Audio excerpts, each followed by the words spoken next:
Greetings, cyberdogs and citizens of the internet. This is RENDOG coming at you from the Victorian Greenhouse in the farmlands in this Let's Play Minecraft Survival series. In the previous episode, we were working on getting some redstone and some railings installed into our automatic farm facility called the Victorian Greenhouse. And in this episode, my friends, we've got a bunch of cool stuff to look at from the new Minecraft 1.9 update, and we're going to be working on finishing off the redstone in the Victorian Greenhouse. So we got a ton of stuff to do today, and I need to block you guys, man. Check at me, I'm blocking you. Blocking your arrows, I guess. Sit back and relax, my friends. Let's play some Minecraft Survival. We've got a shield. How sweet is this, man?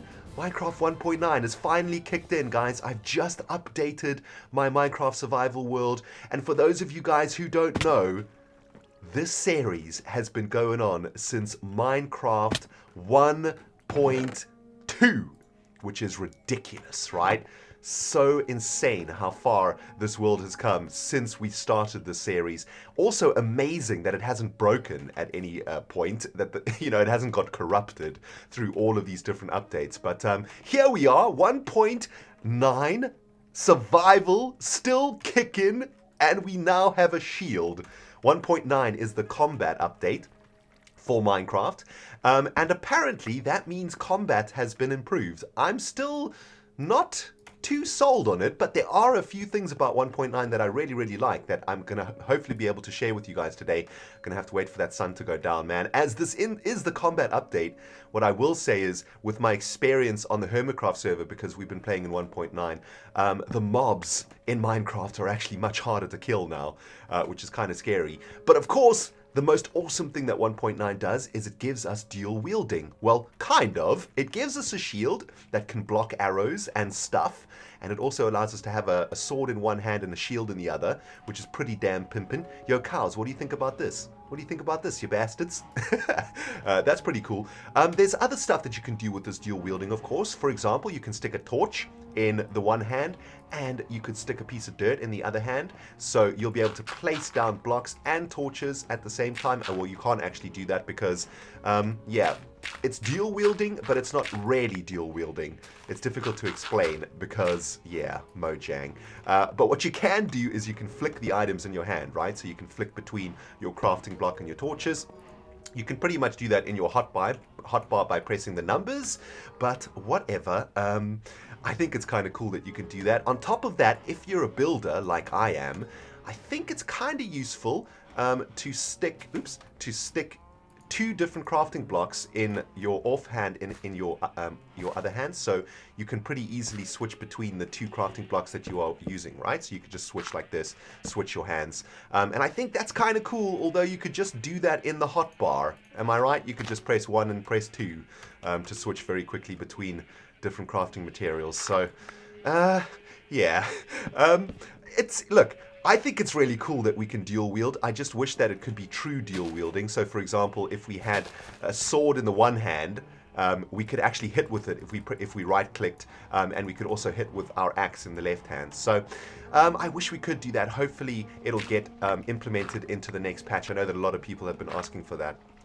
But that's kind of cool. Of course, there's a whole bunch of other cool things in the combat section of this update that's been added that I can show you guys now.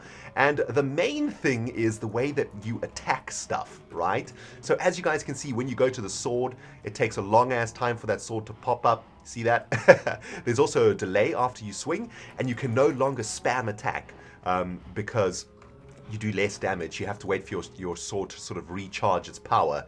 So let's do a little example on this piglet over here. Okay, so check it out. Bam! Also has a really cool swipe sound, and you can see the number of hearts that comes out of that pig, and that's the amount of damage that you're doing to it.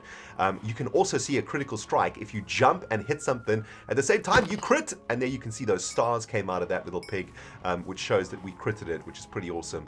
There is also AoE damage, which is pretty sweet for this update. If we get Argos Argos, the Blade Star, into our hand, and check it out, man. We're going to be able to steakify some of these pigs by doing a crit, and we can get some. You see there, we hit 2 of them at the same time, right? So there's AoE damage with the sword swipes, which I think is pretty damn sweet. Let's see if we can do it again. Yeah, we see you smack 2 of them there, which is awesome. And we managed to turn a couple of these cows into steaks. Sorry, gentlemen, for the damage that I may have caused to your family. Get out of here, you bastards! Back up! Oh my goodness. Okay, yep, it's chaos. Chaos is ensuing. The cows want to get out of here. Dude, back up! Get out of my way! I'm gonna slay you all. Okay, there we go. Yeah. All right. I kept casualties to a minimum. But there we go. Did a cow get out of here? Yes, he did. Oh, cow, you about to get steakified, you damn bovine. Bam! The thing that I love most about the new combat update, I would say, is the new graphics. I really like that swing. I think it looks really cool. The hearts coming out of the target and the swiping sounds. I think that's really, really awesome. One of the things that 1.9, wow, I got 28 steak out of that. Argos has got looting. So, yeah, that's freaking awesome. One of the things I love most about this 1.9 patch are the different sounds. There are so many to explore, and let's see if we can spot some of them today. I think that the iron door has a new sound. Let's check it out. Yep. That's pretty awesome. I love that, man. That's a sweet sound. And the button? Yes, I think the button has a new sound too. So that's pretty awesome. Hey, what's going on? I think there are a few new texture changes, so let's keep our eyeballs out. Greg the Golem is still looking the same. Sup, Pumpkin Brain? Yep, you haven't changed much. Anything around here changed? No, the textures are all looking kind of same. Beatrice, where you at? Oh, there you are. Okay, Beatrice looks like she's still the same. Let's have a look. I was told that there were some texture changes in the John Smith 1.9 pack, but I'm not seeing anything off the bat right away. Let's get into Mall City, see if we can find some new stuff. Loving those new sounds. They are so awesome. I think the chests have new sounds too, right? Closing sounds. Bloop. Yeah, that's sweet. Let's have a look around here. Whoa! Yo, Griswold, dude! Griswold's got some new threads, man. Damn, he is looking kind of pimps. Griswold's gone lost his marbles, man. He's grown a beard. He's wearing some weird doily. He's in some sort of pink outfit. Griswold, I don't know what's going on with you, man, but maybe we need to have a chat, because this new look, it ain't working for me. Wow, that's weird. Okay, so Griswold got a little bit of a texture update, looking kind of strange. Hippolyta, how's she looking in here? Oh, Hippolyta looks the same, except she's got new clothing, right? Yeah, she's got new colored clothing. That looks kind of cool. What about these villagers? Have they changed too? Yeah, looks like it. Looks like we got a couple more beards. This actually looks like a girl with a beard, right? Man, these villagers are looking weird. Oh my goodness gracious. Okay, so there's been a couple of changes to the villagers' textures. I'm not sure if I like them. I might change them back to what they used to be. They kind of unnerve me, I must be honest. But I think, I don't know, I'm not really spotting any other changes right off the bat with textures. I think, let's have a look. Is there anything around here that's changed? Okay, that's new. Well, new to me anyway. The end of this dark oakwood log is completely black or darkened. Yeah. I'm not sure how I feel about that either. Let's head over into the lumber mill and see how many of these logs have actually changed. There might be more changes. Oakwood hasn't changed. Spruce wood hasn't changed. Birch is still the same. Acacia is still the same. Okay, so it's just the dark oak wood that's changed. I'm not sure how I feel about that. I'm going to have to think about that one. I guess it's kind of cool that we have a sort of dark end of log texture, but yeah, feeling, I don't know, I feel a little bit uncomfortable about that. Change is always so uncomfortable, isn't it, guys? Also, by the way, while we're here, check it out, guys. What I've done is a suggestion made by many of you guys a couple of episodes ago, and that is to fill up all of the spaces in the chests with the items for that chest, if I can do it. And that is going to make sure that the system runs even more smoothly, because the hoppers aren't going to be able to add items that aren't, for example, here, dark oakwood planks into this chest. So I've done that for pretty much all of the chests in the sorting system here, except where I don't have enough materials. I think I'm going to have to go on another huge wood cutting mission at some point. Hey, Paloma, do you want to come with me? Yeah, well, this isn't Paloma. I don't know what cat this is. This is just some random cat. He can come and chill with us in today's episode. So quickly going back to that AoE damage that I was speaking about earlier on in the episode, guys, the 1.9 Minecraft patch makes it so much easier for us to farm our mob traps. So here we are in Mob Castle, and I want to show you guys something really cool, right? I've just got a humble wooden sword in my inventory. Our mob trap is slowly but surely filling up with juicy ass mobs to farm. And with this AoE damage, check it out, man. We can take out a whole bunch of them with one swipe. It makes killing these guys so much easier and so much more efficient. And all we need to do is keep a stock of wooden swords around this place, and it's so much easier to take these guys down. I did notice a different zombie texture in there too. Did you guys see that? It looked like a doctor zombie or something. I think that the zombies have gotten a whole bunch of new texture changes to them also, which is really cool. And hopefully in the coming episodes of this series, we'll be able to start seeing a whole bunch of new textures as time goes on, which is absolutely awesome. So that is a pretty cool addition to the combat update. I'm super pleased with that, man. So I just realized that I didn't actually show you guys how to make this pimping ass new shield, and I do apologize for that, guys. It's actually really simple. Check it out. All you got to do is put a Y of planks, any planks, into your crafting table, and an iron ingot at the very top of them. So it's like a Y with an ingot in the middle, and boom, you get yourself a sweet ass shield, which is absolutely sweet. What happens if you wield two shields? Can you use both of them at the same time? Oh, dang it, that would be awesome. Look at me. This is ridiculous, man. Look at that. That is some serious damage prevention if I ever did see it, man. Friggin' pimps. Now let's get on to the exciting bit, my friends, because there is one more bit about the 1.9 patch that I haven't mentioned yet. That is going to open up a whole new world for this Minecraft survival series, and literally it's going to open up a whole new world because, of course, 1.9 brings us a brand new end. That's right, my friends, it is finally time for us to go to the end. I know that I've been talking about this for years now. At the start of every season, I'm like, hey guys, this season we're definitely going to the end.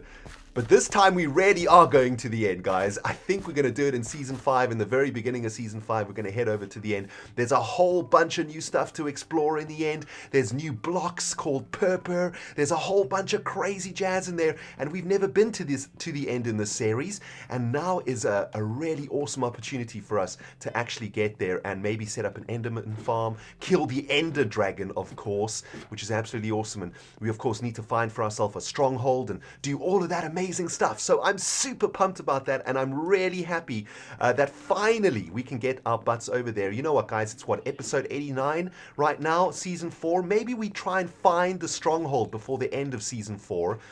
Maybe that's something that we try and do.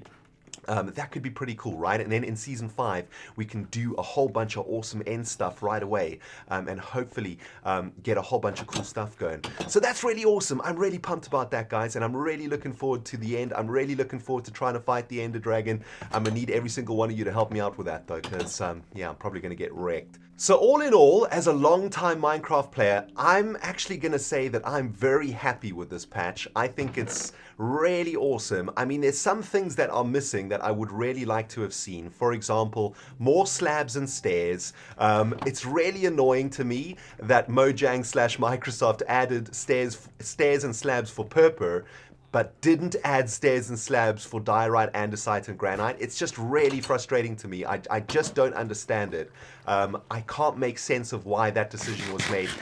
To be honest with you, to me it just feels lazy that those slabs and stairs weren't added, but whatever. I don't want to get into it because it makes me really angry. I would have liked to see some more slabs and stairs and maybe a couple more blocks to be added because, of course, I am a builder. Get wrecked, bacon! Bam! But all in all, I am super happy with 1.9.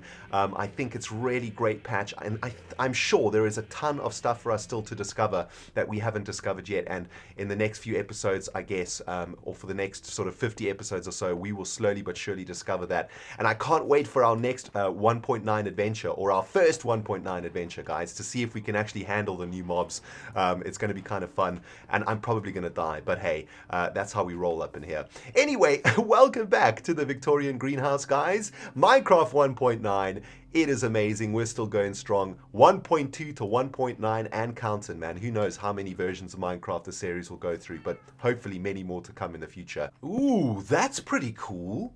Check it out, guys. You can actually dual wield with torches in 1.9, which is really awesome. So I think that's going to make caving a lot easier, isn't it? Because we'll be able to use our pickaxe or our sword with our left click and place torches with our right click. That's going to make caving a lot easier, man. That's absolutely awesome. Man, so much to discover in 1.9. I'm so excited. Anyway, guys, let's get down to some crafting for today because we've been talking a lot and not doing much progress. Let's talk about what we're doing today. We're going to be working on fixing up the detector rail system for our automatic farmlands over here. And let me try to break it down for you guys exactly what's happening for those of you guys who are perhaps new or perhaps weren't paying attention in the previous episode. What we've got going on here is an automatic farm collection system. The idea being is that we sit in a minecart and we travel all the way up and down these zigzags, and as we're traveling we are collecting the crops.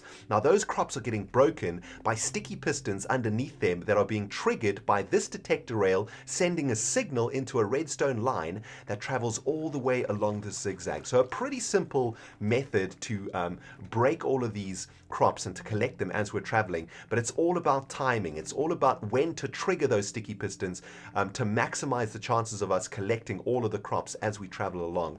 The railway line also comes all the way up here to a second story, and these detector rails are triggering sticky pistons underneath the blocks, underneath the pumpkins and the melons, and that is collecting for us pumpkins and melons over here. And I just realized we are missing one crop out of this whole thing, and that is of course sugarcane. So we're probably going to need to install another level over here for sugarcane, and that's literally going to allow us to collect all of the different croppage that we need from a single travel on a minecart through our system. I guess the only painful part is we then need to go around and replant everything. But you know what? That's actually not too bad. I guess it's going to be quite a lucrative collection when we do one full swing all the way around here. We'll probably collect enough food for quite a long time, and we won't have to be replanting very much, which is really, really sweet. So let's get down to some configuration. I've been doing a little bit of testing over here, and I think this is the correct place to put our detector rail and our powered rail when we are traveling in this direction. So it's kind of like the detector rail goes adjacent to this second block of this this light pillar over here, and then on the way back it's exactly the same, but instead of being on this block, it's on that block. So the detector rail always goes on the far block of the light stack, and I think that should configure our system correctly, hopefully. Anyway, let's do another test. Oh derp, I just broke some croppage over here, my bad.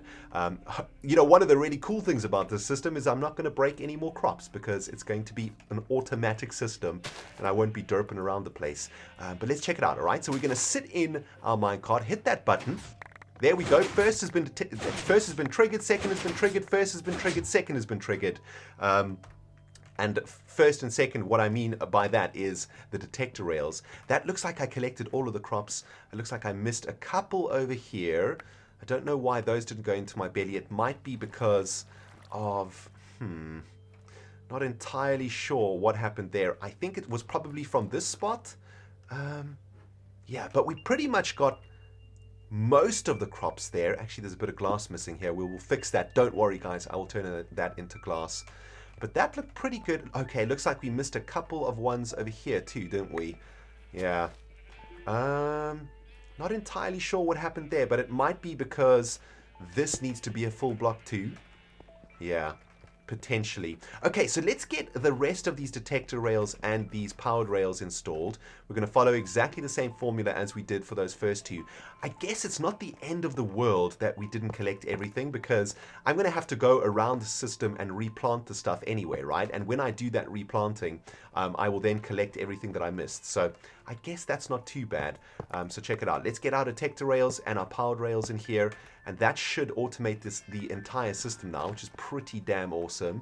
How much did we get from those two rows? We got a stack of seeds and almost a stack of wheat. So that's not too bad from one circulation. Yeah, that's pretty cool. We could use most of that wheat to breed our cows, and then we could turn all of those cows into steaks, and that's a pretty decent source of food, I think, for the series.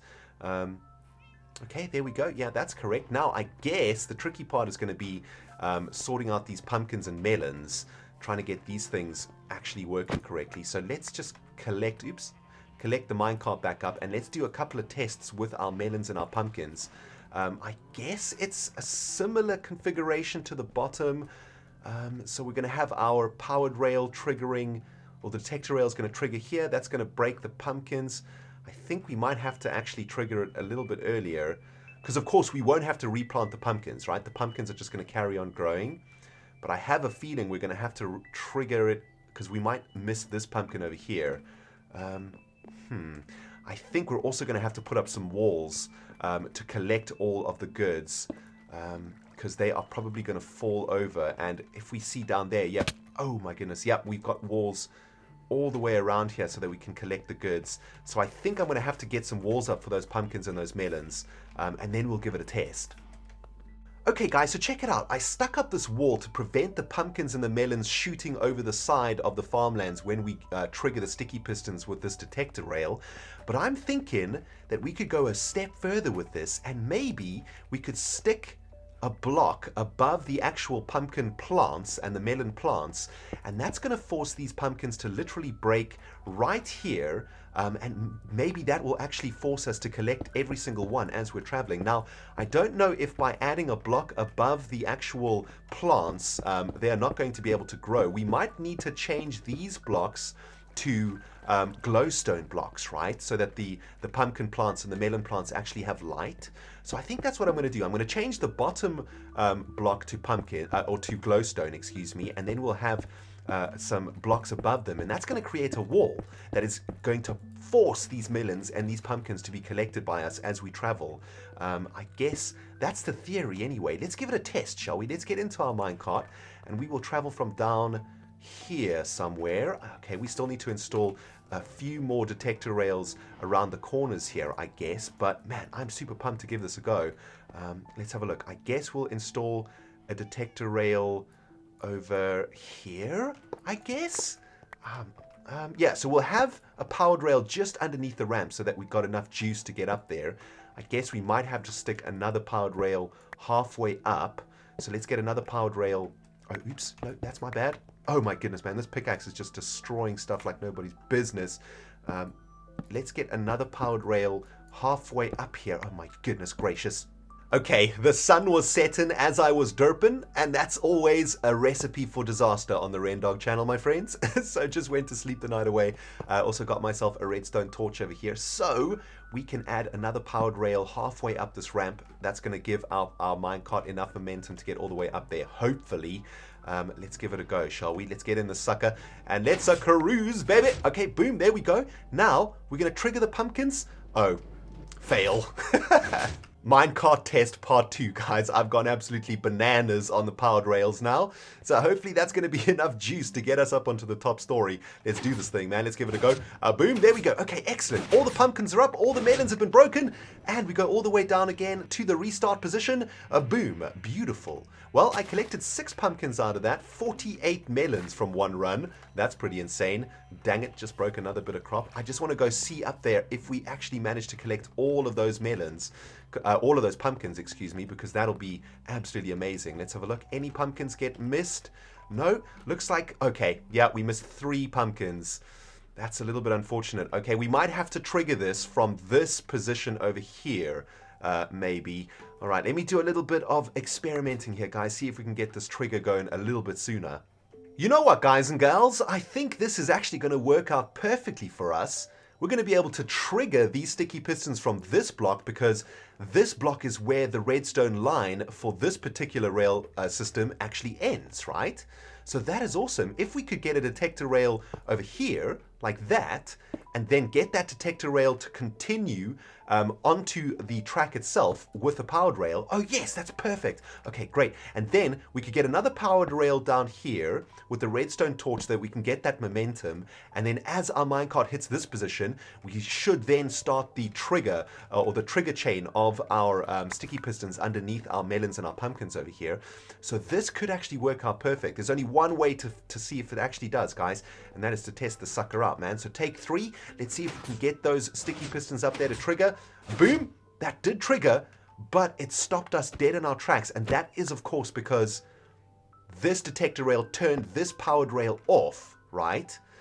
Which stopped us dead in our tracks. So what we need is another detector rail and redstone powered rail over there. Actually, what we could do is just add a powered rail in this position with the redstone torch, just so that we can keep that momentum up. And we don't want to add another detector rail in there because it's just going to trigger those sticky pistons again. So that could be the ticket. Let's give this one more test over here, guys. Hopefully this will be the one. All right, let's see. So we go up, we trigger those sticky pistons, trigger them again. Beautiful. That actually, the timing of that looked absolutely perfect, didn't it? Oh, nice, baby. It's actually working out. So the pumpkin and melon collection line seems to be working out quite nicely. Very happy with that. Looking a little bit ugly, though, I must admit. Don't worry, my friends. We will be beautifying this place once we've got the mechanics up and running.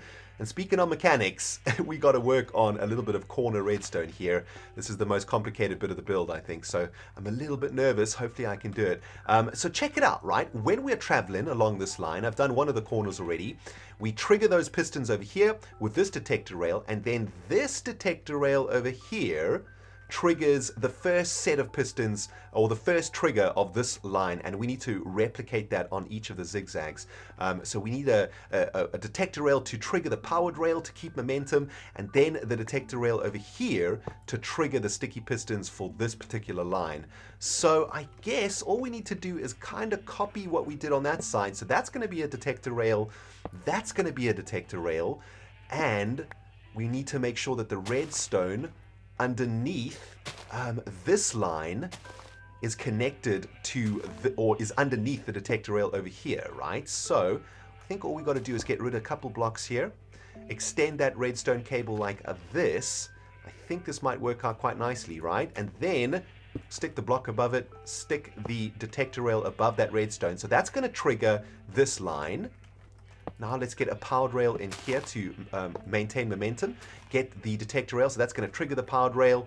This is going to trigger the sticky pistons. This is going to trigger the sticky pistons again. And then we just have to do exactly the same for this zigzag. Oh man, this is actually easier than I thought it was going to be. I was actually really nervous about this, but it's actually turned out to be not so bad. We just need to keep our eyes open and just make sure that we do everything really nicely and really well. So there we go. We extend the redstone cabling like that. We've only got one more detector rail. Dang it. There we go. That detector rail is going to go in there. And I need to make more detector rails. Dang it. Okay, just a couple more of these corner bits to do, guys. And then we are ready for a nice old test to see if I've actually configured this thing correctly. And man, I am super proud of how this farm is turning out, guys. I know that it might not be the most advanced and the most efficient farm on the face of the earth, but for RENDOG'S, let me tell you, man, this is pretty impressive. I am not a redstoner, I am a builder. So whenever I get anything right with redstone, no matter how small or how impressive it may be, I can guarantee you that it is quite an achievement in my book. So it's all good. Anyway, let's see if we can actually finish this off. A couple more bits of redstone over here. One more detector rail to trigger this final line. So that's great. And then we just need one more bit of powered rail action to maintain our momentum down this line. There we go. Final bit of detector rail action in there. And that should actually be the entire system ready to go. And we should be able to get around this entire place now and collect most of the crops around the place. And that's actually awesome. You know what, guys? Why don't we do a little preliminary test of this system? I'm going to get some more crops planted here. And we will see if we've actually managed to achieve this goal for today's episode, which was to get this railway line working. I'm excited. You should be excited too, man, because this is the first time that we are going to be testing our Auto Farm Victorian Greenhouse build from beginning to end. And we're going to get a general idea about how much food we will be able to collect in one run around this entire place. It's slowly but surely coming together, guys. I am super excited about this, man. I've just finished bone mealing all of this wheat, and we are ready to rumble, man. All the potatoes, all of the carrots are fully grown. All of the pumpkins are grown. I think most of the melons are grown. So we're going to get a general idea of how much food we can get out of this. I've emptied my inventory for this. Got one little bit of wheat here, though. That's going to mess up the numbers. So let's give this wheat to one of these sheep Eat the freaking wheat, you bastard. Get busy getting busy. Okay, let's do this test, guys. Let's get into the Minecart, hit that button, and let's see how much food we get around this little system. This is going to be awesome. Wow, look at all that stuff flying everywhere, man. It is crazy. Looks like we're collecting everything, or mostly everything. All of the potatoes, yes, they're getting chucked up into us. Looks like we haven't missed any crops so far, which is amazing. Coming around the corner. Oh no, what happened here? What happened here? We got a boo-boo. It looks like a sticky piston pushed this block up, but then didn't retract. So that is a good find. I think there's a sticky piston under here, right? There must be. Yeah, there's a sticky piston under here. Derp. So we didn't quite get all the way around, but that's okay. We can actually continue on this line, see if we can get all the way up to the top. Just want to figure out exactly how much food we are going to collect all the way around this system, go all the way up to the top, get all the pumpkins, get all the melons, go all the way back down to the very beginning, drop down to the start of the system, the whole thing gets reset, and let's have a look how much food we managed to collect there. So 64 and 14 wheat, 64 and 13 seeds, 64 and 7 carrots, and 2 stacks of potatoes. Wow. Oh, actually 2 stacks and a bit of seeds. 36 melons or so, which I suspect is more, and 8 pumpkins. That is not a bad take from one loop around this system, I must say, guys. I'm quite pleased with that. You know what, guys? I'm really starting to enjoy this Victorian Greenhouse build. I know that it's taken quite a long time, but for me, it's kind of like a fusion between technical Minecraft and building, right? And making something look beautiful. And for me, it's kind of an awesome challenge to make this thing look absolutely gorgeous and function mechanically as well as I can possibly make it. And I think it's coming along kind of nice, man. And we're going to try and get it finished off in the next few episodes. But we've run out of time for today, if I can actually get into the mole hole. But, of course, there's one more thing that we need to do today, guys, and that is to add a few of you to the Dogalith. I know that we haven't been there for a while, so let's get our butts up there, and I'm going to be adding 8 more of you guys to the Dogalith today. And if you can believe it, next episode is episode 90 of season 4, which is just unbelievable. We are 10 episodes away from season 5, which is amazing. And of course, episode 90 is going to be a special episode too, so keep your eyeballs open for the next one. This ladder has changed, hasn't it? Yep, this is definitely a new ladder texture. Kind of cool, actually. I like this one. The previous ladder texture was a little bit too cartoony for my liking. Yeah, I like that. Anyway, guys, welcome to the Dogalith, a giant monolith that I have built for you guys. And every few episodes or so, we come up here and we add a bunch of CyberDogs to the Dogalith. And I have done that today on the last side of the Dogalith for season number 4. I've added 8 more of you guys up there. So let's get our butts up to the top of this ladder. And I would like to now welcome to the Dogalith from dogcraft.net, the official CyberDog fan community, Walter Long, the Minecrastinators, Shane Wilson, and Gia Kenshi. Welcome to the Dogalith, my CyberDog friends. Thank you so much for being subscribers and for being supporters of RENDOG. You've been immortalized in the interbubs forever. And now from YouTube subscribers, we have got Herodial, Amazing Fisser 3, Pierce Sholden, and Sean Henry. Welcome to the Dogalith, my friends. Thank you for being subscribers of the RENDOG channel. Thank you for your support. And you have been immortalized in the interbubs forever. And remember, my friends, if you are new to the channel and you want to be added to the Dogalith or stand a chance of being added to the Dogalith, you need to be a subscriber of the RENDOG channel. And you need to comment on one of my videos. I choose you guys randomly from the comment sections of my videos. You can also go and join dogcraft.net, which is the official CyberDog fan community. It is a free to join forum with an absolutely incredible community of CyberDogs from all over the world. It is also your direct access to the CyberDog Nation fan server. It's a Minecraft server. It's 100% free to join. Anyone is welcome. And if you guys are looking for a new Minecraft survival server to join, go and check out server.dogcraft.net, my official fan Minecraft server. It is amazing, full of amazing people and full of incredible builds. It's really, really sweet. So yeah, that does it for today's episode, my friends. I hope you did enjoy it. Smackety smack that like button if you did. Subscribe if you're new and you are enjoying it. My name has been RENDOG. We've been playing Minecraft Survival, and we will see you guys in the next episode. Goodbye, everybody.